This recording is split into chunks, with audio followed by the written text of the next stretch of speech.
देखिए, ये तो अली बाबा और 40 चोर की झुंड है। तो ममता बनर्जी किसने कहा कि वो वामपंथियों को देख नहीं सकती थी? वो तो खुद वामपंथी 2.0 थी। उनका सरकार, जो उनका मनोभाव था, ये तो बिल्कुल वामपंथी 2.0। वामपंथी निर्लजता के जैसे वो मुस्लिम अपीजमेंट करते थे। ममता बनर्जी उसका 2.0 अल्ट्रा वर्जन वो भी करती थी।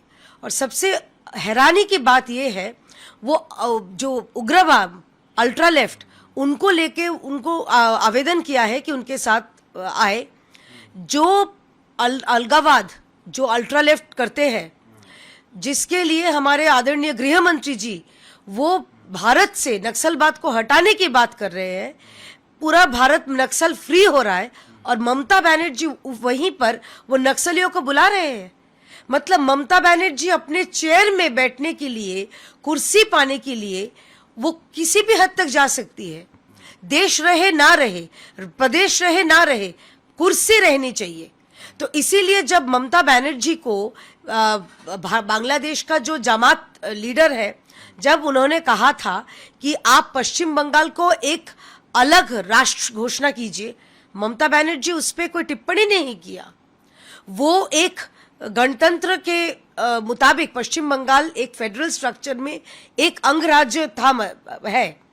वो उसी का मुख्यमंत्री होने के बावजूद उन्होंने इस पर टिप्पणी नहीं किया। उन्होंने कहा नहीं कि मैं भारत का अभिन्न हिस्सा हूं। इससे साफ पता लगता है कि ममता बनर्जी के अंदर भी ये अलगावाद का जो इच्छा कहीं ना कहीं है। तो इसीलिए वो अब बाम उग्रवाद को उनके सपोर्ट में वो बोल रही है कि हम लड़ेंगे, लेकिन इसके कोई फायदा नहीं होगा।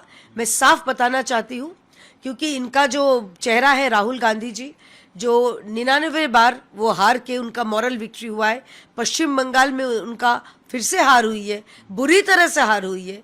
तो ये जो कांग्रेस जो गुट है कांग्रेस के नेतृत्व में, तो ममता बनर्जी अब कहाँ कहाँ जाएगी मालूम नहीं, लेकिन इसका कोई फायदा नहीं होगा। क्योंकि उनके साथ जो है, एक है शीश महल का नेता, एक है टोटी चोर, एक है ममता बनर्जी का पूरा फाइल चोर सरकार जो हुआ करता था। तो ये सारे चोर मचाए शोर का गुट कोई फायदा नहीं है, क्योंकि प्रदेश में और सारा देश में कमल खिल चुका है। दीदी, अभिषेक बनर्जी भी टिप्पणी कर रहा है, बोल रहा है, is this how you plan to drive boy out by setting Bengal on fire? What unfolded in Khejuri's निक्शाबा is nothing short of barbaric. Over 60 shops were attacked. Both Hindu and Muslim shops were attacked. Made no difference. Power चले जाने के बाद अभिषेक बनर्जी को हिंदू की याद आ गई। पहली बात यह है कि ये घटना अगर हुई है तो हमारे मुख्यमंत्री, हमारे प्रशासन इसकी कड़ी इसका जांच होगी। जो कोई भी है इसके पीछे, किसी को बख्शा नहीं जाएगा। और सबसे बड़ी बात यह है कि ये जो कर रहे हैं ये तत्काल बीजेपी है। ये तृणमूल भेड़िए के भेष में अपना भेष बदलते हुए वो बीजेपी बन के ऐसे आक्रमण कर रहे हैं। जो लोग हैं, दुकानें हैं, अगर इनके ऊपर आक्रमण किया जा रहा है, किसी को बख्शा नहीं जाएगा। क्योंकि ये तृणमूल की सरकार वो गई, भौय की सरकार गई है, भौरशा की सरकार वापस आ गई है। और जो रातों रात अपना शर्ट बदल के, अपना हरा शर्ट बदल के भगवा शर्ट पहन के, अगर उनको लगता है कि ये करने से वो बड़ा बीजेपी हो जाएगा, ये मूर्ख के स्वर्ग में वापस रह रहे हैं वो। दीदी, Sovandeb Chattopadhyay leader of opposition बन गए अभी, क्या बोलेंगे इस विषय में? उनका पार्टी है, वो किनको बनाए लीडर ऑफ अपोजिशन, किनको चीफ विप बनाए, किनको डेप्यूटी लीडर ऑफ अपोजिशन बनाए, ये तो हमने सुना नहीं था। अब डेप्यूटी बहुत 80 लोग हैं, उनमें सबको एकोमोडेट करना पड़ेगा। तो नए नए उनका ये है, तो अपना पार्टी उनका जैसे उनका जी करे वो चलाए।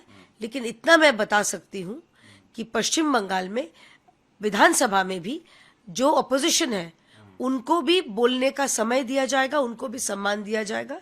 क्योंकि ये भारतीय जनता पार्टी की सरकार है, हम गणतंत्र को सम्मान करते हैं, उनके तरह नहीं कि तब हमारी जो लीडर ऑफ अपोजिशन और आज के मुख्यमंत्री जो है उनको सस्पेंड पे सस्पेंड किया जा रहा था, क्योंकि वो सच कहते थे। सरकार की जो खामियां हैं वो सदन में विधानसभा के कक्ष में वो उठाते थे। ये नहीं होगा, इतना हम लोग आश्वासित करते हैं।